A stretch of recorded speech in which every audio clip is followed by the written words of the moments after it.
آبده؟ این چه بچه بازیه؟ ببین خیلی دیرت میشه. چرا همه چی رو به هم ریختی دختر؟ بدو زود باش، عجله کن. مگه نمیخوای عروس شی؟ نه خیر، نمیخوام عروس بشم. نمیخوام هیچ جایی برم. دلم میخواد اون قاسم عوضی رو پیداش کنم و با دستای خودم خفش کنم. چطور پلیسا میتونن اجازه بدن فرار کنه؟ چطور میتونن اینقدر بی‌مسئولیت باشن؟ بی‌مسئولیتی هم حدی داره. اون تو زندگیش باید همیشه فرار کنه. اون با فرارش نمیتونه خودشو نجات بده. مطمئنم خیلی زود گیر میافته. اون فرار کنه، گمشه یا بمیره، هیچ فرقی نمیکنه. اون زندگی ما رو که جهنم کرده، مگه نه؟ من اصلا نمیفهمم چرا خدا همش میخواد ما رو امتحان کنه. این حرفا چیه میزنی؟ ساکت. بیا اینجا عزیزم، بیا پیش من. بیا بهت میگم. بشین. حرفمو گوش کن. میدونی امروز زیباترین روز زندگی تو عزیزم. یه روز مهم. کسی اینجوری شکایت نمیکنه.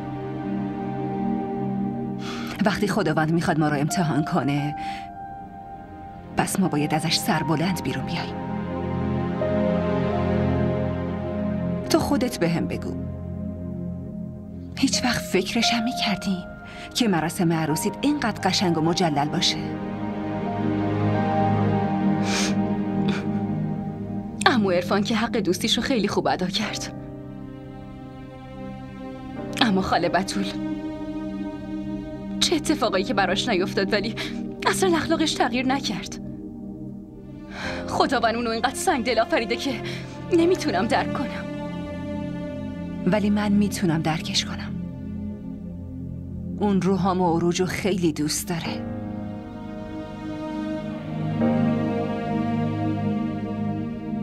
خیلی سخت میشه وقتی بچه تو با یکی دیگه شریک بشی. اینو از وقتی متوجه شدم که برای سمی مادری کردم.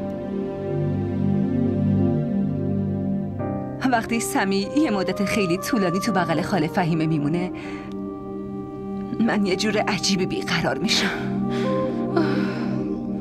آبجی، سمی فعلا خیلی کوچیکه.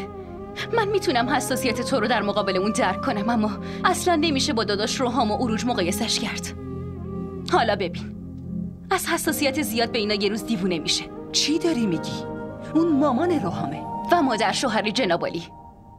خدا باید بهت رحم کنه.